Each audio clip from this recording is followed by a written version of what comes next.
Partisipasyon sa mga sospek nga ginpasakaan sang kaso sa pagpatay sa 3 ka mag-abyan sa Estancia Iloilo, hindi mabuyagyag sang IPPO. Kapulisan nagapati nga may mabakod nga ebidensya agud manabat ang mga sospek.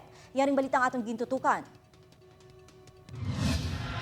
Matapos nga ginpasakaan sang 3 counts of murder, ang 5 ka-identified suspects lakip diri ang nagaisahanon nga survivor sang krimen nga si Jevron Paruhinog kag 5 ka John Does, ginamonitor na sang kapulisan ang ilan nahamtangan samtang nagapadayon ang investigasyon sang Iloilo Provincial Prosecutor's Office. Sa pamangkot kung ano ang koneksyon ni Paruhinog sa mga sospetsado kag kung ano ang ila partisipasyon sa pagpatay kanday John Paul Bosque, Floyd Fernandez kag Mark Libao, hindi ini masabat sang Iloilo Police Provincial Office.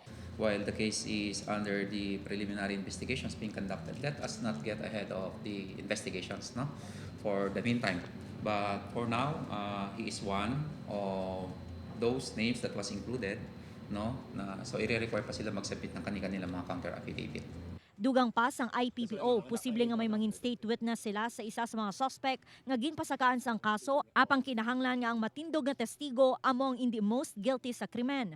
Nagapati ang IPPO nga may mabakod sila nga ebidensya agud mangin mabugat ang kaso kag manabat ang mga suspect sa ginhimo nga pagpatay sa mga biktima. Isa sa mga suspect nga ginkasuhan si Michael Porras kag hugot sini nga ginpanginwala ang imbolbado sa krimen. Nagapakig-angot na ang kapulisan sa pamilya sa mga biktima para sa dugang nga impormasyon agud mas madasig nga masolbar ang kaso. Naniniwala naman kami na sufficient yung mga evidence, sets of evidence na isidabit natin sa prosecutor's office for this individual to be held liable for this offense. Isyu sa kwarta sa gihapon ang ginalantaw nga motibo kag rason sa pagpatay sa mga biktima. May mga indebtedness, meron mga investment, no? Meron tayong mga yung due to financial constraints, meron tayong mga liabilities, yun yung mga pagkukulang, no?